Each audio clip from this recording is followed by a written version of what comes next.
اعوذ باللہ من الشیطان الرجیم، بسم اللہ الرحمن الرحیم۔ شروع اللہ کے نام سے جو بڑا مہربان نہایت رحم کرنے والا ہے۔ تبیر نامہ 126 کے ساتھ میں ناصر نجم آپ کی خدمت میں حاضر ہوں اور امید کرتا ہوں کہ آپ سب خیر خیریت سے ہوں گے۔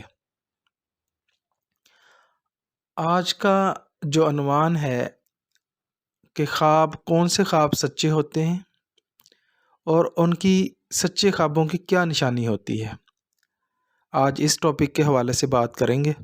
اس سے پہلے کہ میں اس ٹاپک کے حوالے سے بات کروں، میں آپ لوگوں سے گزارش کرتا ہوں کہ میرے اس چینل کو تبیر نامہ 126 کو سبسکرائب کر دیں، ویڈیو کو لائک اور شیئر کر دیں اور بیل آئیکن کو پریس کر دیں تاکہ ہر نئی آنے والی ویڈیو آپ تک پہنچ جائے۔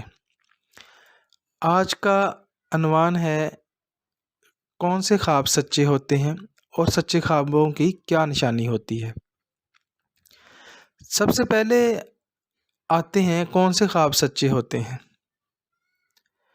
ایسے خواب جو آپ کو اذان کے وقت آتے ہیں، یعنی تہجد کے وقت آتے ہیں اور کلیئر خواب ہوتے ہیں، اس میں کوئی دھندلاہٹ یعنی دھندلا پن نہ ہو، یعنی ایسا خواب نہ ہو جو آپ کو پتہ ہی نہ ہو کہ کیا آیا ہے، سمجھ نہیں آئی، کچھ سمجھ آئی اور کچھ نہیں آئی۔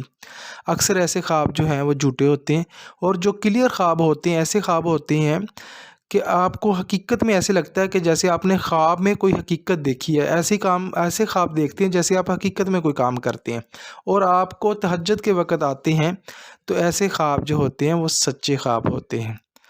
اس کے بعد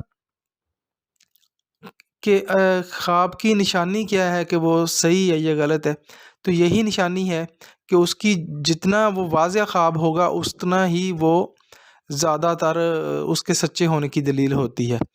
ایک اور بھی بات بتا دوں آپ کو کہ جو خواب آپ 12 بجے سے پہلے دیکھتے ہیں وہ اکثر شیطانی خواب ہوتے ہیں، یا 12، 1، 2 بجے کے درمیان دیکھتے ہیں اکثر جو ہے یہ خواب اگر آتے ہیں، واضح طور پر آتے ہیں، تو یہ کم از کم 6 ماہ یا سال کے بعد اس کی تعبیر آپ کو ملے گی اس خواب کی۔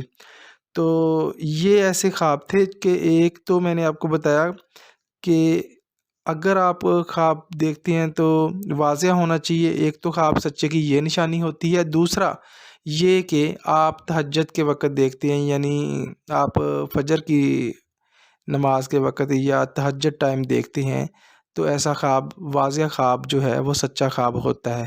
لہٰذا ایسے خوابوں کو آپ حقیقت کے معنوں میں دیکھیں گے، اور یہ خواب جو ہیں 1-2 دن میں عیاں ہوں گے آپ کے سامنے۔ اپنا ڈھیر سارا خیال رکھیے گا۔ اللہ حافظ۔